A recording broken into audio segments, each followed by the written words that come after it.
So let's talk about it with Nova.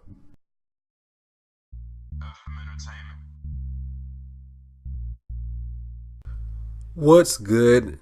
How you living? This is your boy Nova, and I'm back to revisit the Anthem protest and the Anthem issue that is once again about to start uh taking stage as the NFL is entering the first week back on the field with all the teams having reported to training camp. This, of course, being an issue with the Anthem policy that got rolled out by the owners not too long ago.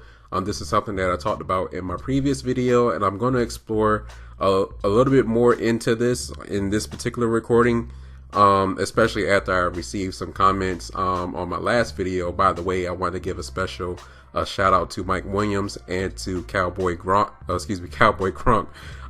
who actually brought some particular and very insightful insight. Though they may be on opposing sides of the issue, was definitely very much appreciated. And I definitely want to take the time out to say thank you. I appreciate both your viewpoints and concerns, and I definitely want to address a little bit of what they both said in this video. But before I begin, I want to kind of like get this off my chest. To be honest, the issue is vexing to talk about, but it is a necessary evil to talk about, because the Anthem protest issue, quote unquote, is more of a microcosm of where we are in today's society. And I say that because depending on where you're standing, A, is for the most part, at least according to polling, along racial lines, and B, that there are many different viewpoints in regards to what to do during the anthem ceremony, how people feel about the anthem itself, whether kneeling is or isn't acceptable. You know, you can talk to different people who have served, people who haven't served, public servants who honestly, you know, in all of this get lost. The firefighters, the policemen, those who help out in communities, they get lost in this whole conversation of, you know, those who we should honor. But they get lost in this translation. But it's just, there are so many different viewpoints of this issue, and everybody's right, but nobody is actually willing to accept anyone else's viewpoint. So the whole entire thing is kind of vexing. But in that being said, it is a larger microcosm of how the society of America is today. And I'm probably going to do a recording to talk about that more in general. But I just wanted to kind of hit some key points of conflict that continuously get brought up in regards to this issue. Excuse me. So without further ado, let's get into it. So one of the first ones that continuously pops up, and it came up again thanks to Dak Prescott of the Dallas Cowboys, that protesting on the field during the anthem, that's not the time and the place. Now, before I get back into Prescott, I want to talk about his statement that he did put out, because the media took a portion of it and ran with the portion of it's not the time and place, which he did state. However, he stated a lot more than that. He did go on to state that he believes more in taking action, and that he addresses that he did realize, you know, there are a lot of social injustices that are taking place in this country, and that he believes personally that he should be more willing to take action off the field to address those particular issues and to help bring about a better world, as opposed to participating in a silent gesture. Whether you agree with him or not, the fact that it would be one thing if he were being completely ignorant to the issue and didn't address the social injustices at all. The man actually took a side and he took a stance, and it's not one where he's saying, well, this is not the time and the place and everybody's on equal footing. No, he's just simply addressing, I am just a man of action, and for that, I cannot knock him for that. I actually respect and I fully understand his viewpoint in regards to why he personally would not kneel for the national anthem. And we have to get to a point where we understand that not everybody's built to kneel, and not everyone is going to want to, you know, agree with those who do kneel. They're both actually okay. I actually talked a little bit more about that in my previous recording in regards to how Colin Kaepernick started this and how it ended up to getting to the kneeling part. But to get back to Prescott and the issue as a whole, in regards to his feeling that now is not the time and the place. The problem is that a protest is actually something that is never the time or the place. Our country actually began with the protest. It led to the U.S. Revolutionary War, which we did win, which eventually in 1776, July 4th, we became a nation. But you have to understand, the Montgomery bus boycott was not one where black people were boycotting buses. They were boycotting segregation. It was just a boycott through the buses, was just a means of a vehicle. Malcolm X, a man who has been much maligned, much hated, but one who always was a part of peaceful protest, yet still he was such hated that when he was assassinated in 1965, most of the country was happy that he died. And he is not the only one. The beloved, benign Dr. Martin Luther King, another one who believed in nonviolent protests, though he was much more celebrated, but even then he was a man who led many protests, had been arrested many times, and when he was assassinated in 1968, at that time he was the most hated man in America. So to say that, you know, there is a time and a place for everything, that's not necessarily the case. Let's not forget about Muhammad Ali. This man sacrificed his career knowing that he could probably do so, fighting for injustices against black people and speaking out against the Korean War, famously being arrested for basically not participating in the draft. Now we look at him today, as a hero, a humanitarian, one that should be celebrated. But that came along with him taking a stand in a time and a place where he probably, quote unquote, shouldn't have, to stand up for the issues that he so believed in. And the overall point of this is basically to say that when people believe that protest possibly doesn't do anything and that, you know, they have vehicles, well, that's not necessarily the case, especially when you're talking about people of color.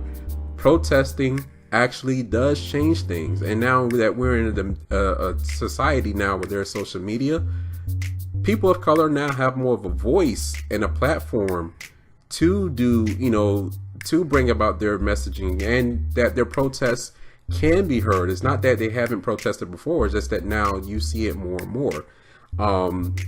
Protesting has brought about oversight in police unions that previously did not have none, that needed them. Without protesting and changes, we wouldn't have the Civil Rights Act of 1964, Voting Rights Act.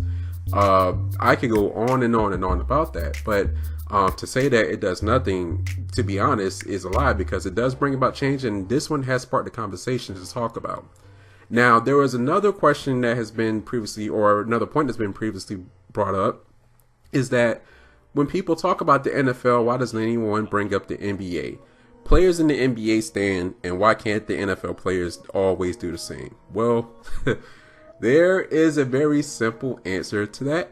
And the answer to that is that the NBA policy in regards to the anthem has actually been in effect. It has long been standing. And the NBA, out of the major sports organizations, the four major pro sports, is the only organization that has a policy that players should stand for the national anthem. That has been in place for decades upon decades now. The NFL tried to put one into place this offseason. We know how that's going up, but as it currently stands, the NFL does not have an official policy. I will actually get more deeper into certain issues in regards to that a little bit later on down the line. But as of the moment, the NFL does not have an official policy, even though it wants its players to stand. They've kind of made that known, or at least the owners have made that known when it comes to Major League Baseball. They also do not have a policy. They recommend their players to stand, but they respect their players' choices to do so. And recently, one player did kneel last season. So there's that. And then when it comes to the NHL has chosen to try to be as apolitical as possible. With the NHL having more teams across two countries than the other three leagues, They have to worry about both the Canadian and the American anthems and whatnot. But the NHL has stated that they want their players to be apolitical. However, they do respect their choices if they do so want to voice their political speeches. So that's kind of where the four major sports organizations stand on that. Now, getting back to the NBA, like I previously stated, the collective bargaining agreement in regards to the national anthem was brought about, or at least done, with David Stern, the previous commissioner. That was decades ago. I want to say like back in the 80s, if not the 90s. There have been, players who haven't stood for the anthem. There is Mahmoud Abdul Rauf, but even now there's just a different era when it comes to the NBA, especially now with Adam Silver taking the reins. The NBA, people do not complain about the NBA because the NBA has simply been more socially conscious and more progressive than any of the other four major groups. And let's take an example.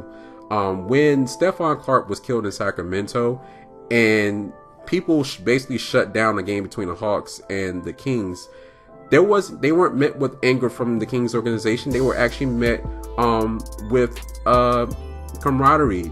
There was a team statement basically being made by the Kings owner, supporting those who were outraged at what took place and what happened to Stephon Clark, and wanted to actually pour out resources to help. You can go back to LeBron James famously wearing the "I Can't Breathe" shirt in regards to Eric Garner when he was killed. The WNBA also being a part of this in regards to Philando Castile. They're wearing the Black Lives Matter shirts in regards to the killing of Philando Castile. Basically, in essence, and then when the WNBA wanted to find those players, the NBA players themselves stepped up and wanted to pay fines for their sisters. And more often than not, actually more than anything, when it comes to social issues, the NBA's main stars are front and center, faces out, and and basically stepping up to address those issues with full support of the NBA. That is something that you do not see when it comes to the NFL. The NFL's biggest stars, Brady, Breeze, Rodgers,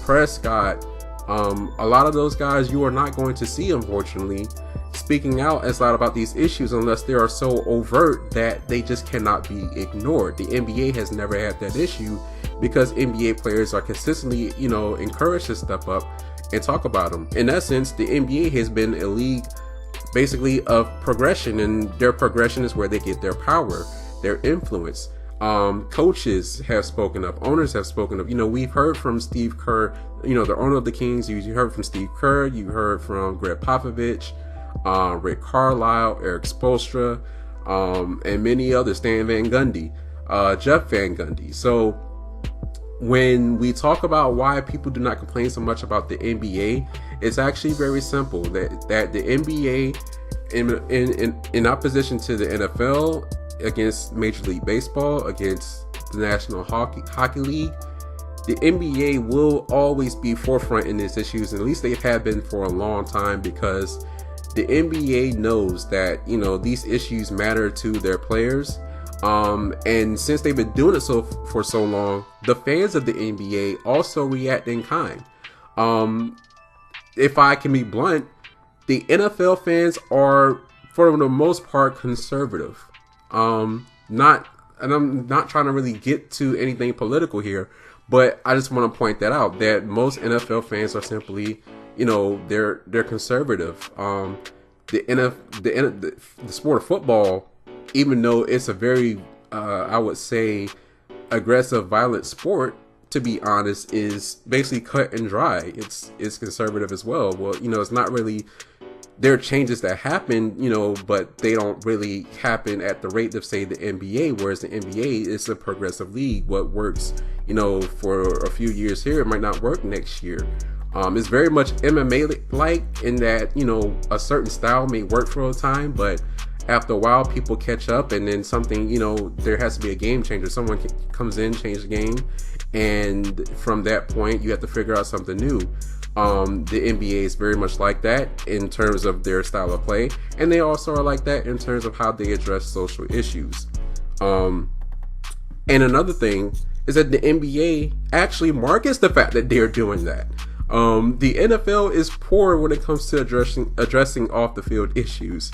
We've seen that in how they've handled domestic and sexual violence situations, in terms of what happened with Big Ben, Greg Hardy, Ray Rice, so on and so forth. They've fumbled the ball in a lot of these cases, and even with this Anthem issue, they continue to do so. Whether that is a reflection of how the owners simply care or seem to not care, could be. Remember when the NFL players met up with the owners, famously Bob McNair stated that in order for the players to get some kind of help, they would need to first address and kill the Anthem issue. In essence, basically, get the guys to basically kill the Anthem protests, which makes no sense, because if you say that you're a league that cares about its players, about its fans, and so on and so forth, and players are coming to you about an issue that they have or issues that they feel are important, that you would actually put something on the table for them to get help in regards to the issue, is actually very backwards and if I can be blunt about it, evil, and it's not right. The NBA, you do not hear about those things because, like I said before, from the commissioner to the owners to the high executives, coaches, down to the players, everybody's basically on the same page and in regards to how they feel about social issues, whether they may not always agree with them, but when they are of certain importance or whatnot, the NBA will move forward with those issues. So that's kind of how they stand with that. Now, another thing that people like to talk about is in regards to money. Players are entitled, that this is, their job. This is what they're supposed to do when the owner says, hey, I want you on the field standing for the anthem. This is what you shall do. Okay.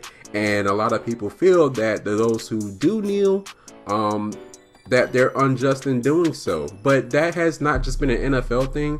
That's been an overall, to be blunt, that's how a lot of people kind of feel when, any type of athlete or anyone with celebrity speaks out about issues that they're entitled.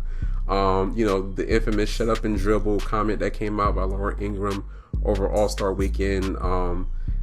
That's been a narrative that has basically been exacerbated with this particular anthem issue in regards to the NFL. And people are willing to basically boycott the NFL because of it, because they feel like players are simply too entitled, that they should stand for the anthem and show respect and show reverence. And that, these multimillionaires, they don't respect the flag and things of that nature. But let's talk about that for a second, okay? So when you talk about these players being millionaires, to be honest, that narrative is actually overblown because it's a myth. The average salary for the NFL player was $2.1 million. So out of the gate, when we talk about these guys being multimillionaires, that is not the case. Now, the salary cap for last year was $167 million for each team. Now, that's across 53 players who make the main roster. Now, if every player was paid evenly, that would have come out to $3.2 million per player. Now, that being said, we know not every player is making $3.2 million.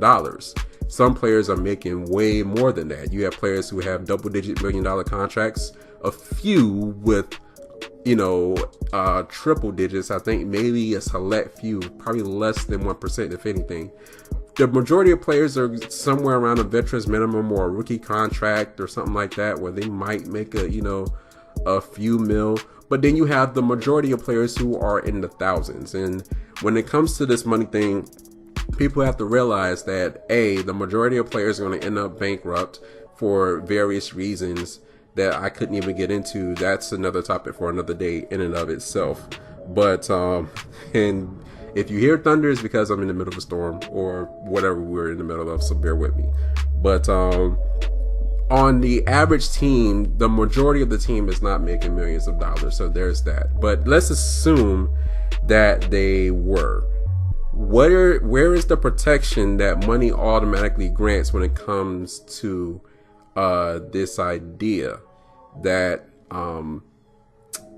they shouldn't fight for inequality anymore, that they shouldn't fight for certain causes? Now, anytime we see athletes showing up to a hospital room or helping to build out, parks and schools and houses for the homeless, that is okay. We cheer for them for that when it's off the field. But when they're addressing a systemic issue like income inequality or, racial injustice, police brutality, things of that nature, why is that an issue? That is also an off the field issue.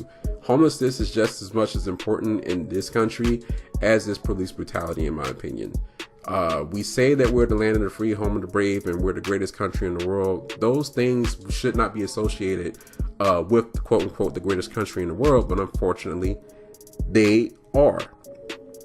So if we are to address that issue, those who have the platform and the power to do so should be more than willing to step up and help, and we should be more than willing to applaud those who are more than willing to give up a few, some time and their dollars, whatever resources that they have, that most of us do not have to address this issue. And here's the thing: a lot of us are working at a job that is not our dream job. We do not have the satisfaction in essence of saying, hey, this is the job I love, I do it for free and whatnot, and then on top of that get paid thousands if not millions of dollars to do so.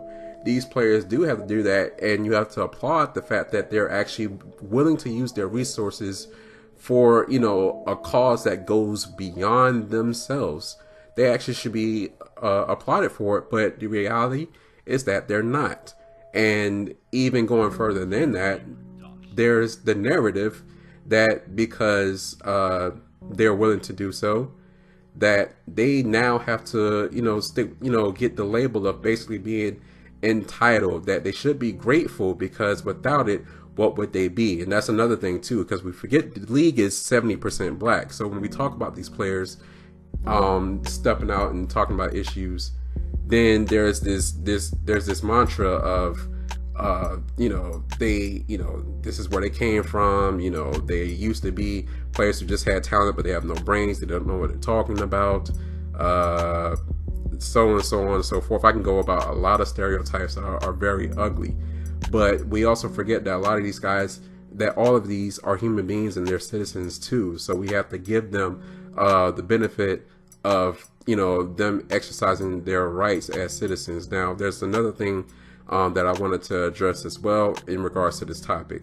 Now, in regards to the players, I'm showing this because this is in part and parcel to the conversation. So when the country was born and we had, the Constitution established, we the people, in order to form a more perfect union, and in addressing this issue and addressing the Constitution in the Bill of Rights, it is stated, with the First Amendment, that there is free speech. This is where there's a lot of contention as well when we say, the players have to stand, and because the teams basically are private entities. So we say, well, here's the thing. When it comes to public employees, the Constitution basically gives the constitutional free speech more power over, say, the curbing or the contractual curbing of speech when a person is hired for a job. Now that implies to public employees. Now when it comes to private employees, and this is something that most people do not do when they are basically signing their contract for their job or whatever, they don't really pay attention to the language in regards to what they can and can't do or what they can and can't say. A lot of times the manager who's hiring them or owner or whoever is basically giving them, directions in regards to what they can and can't say. Now, in regards to private employees and whatnot, in relation to the NFL, the thing is that even though the teams have been treated as private actors, I guess you would say, private corporations, they also take public funding for a lot of team activities and for their stadiums and whatnot. So the line has been blurred now in regards to whether or not the teams are private or public actors. And in such regard, we have to address that contractual speech, just to define this, is basically when the employee's rights to speech have been basically, in essence, collectively agreed upon with the CBA, that's a collective bargaining agreement, or by some employee contract. Now, in regards to athletes, there was actually a court case that addressed this. And in that court case of Mendenhall versus Hanes Brands, it was argued, and the court basically found that an athlete who has a contract, a short-term, few-year contract, cannot be fired, in essence, for political free speech unless that speech has been determined to violate the team's personal or moral conduct policy or something like that. What basically says that unless there's already language that basically established that, hey, you can't talk about racial injustice, or you can't talk about social and economic injustice, or whatever, and if that's the case, then we really need to revisit what the conduct policy is, which honestly I'm probably going to have another discussion about that in regards to the NFL, but nonetheless, unless that is stated in the contract, one cannot be fired for saying this is my free speech or whatnot. Where the kneeling falls under that is unknown, and the laws, to be honest, are still a little bit unclear, but there is actually a court precedent that basically states that players cannot be terminated and cut for such. So, which gives some credence to Kaepernick and Eric Reid's collusion cases too, when you think about it. So, I kind of wanted to drop those little nuggets there.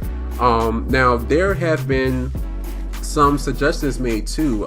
Going back to Cowboy Crunk, he was telling about the game in which Major League Baseball, the fans were basically allowed to hold up signs before the anthem. I think that's something that the NFL should adopt. There are some other things too, like cutting out the anthem entirely unless it's for major, like championship moments or whatnot. I want you guys to tell me what you think. Hopefully you enjoyed this video. I want you to like, subscribe, share, and comment. Love is much appreciated. Till next time, y'all stay positive, y'all stay strong, and I will talk to y'all on the next one. Peace.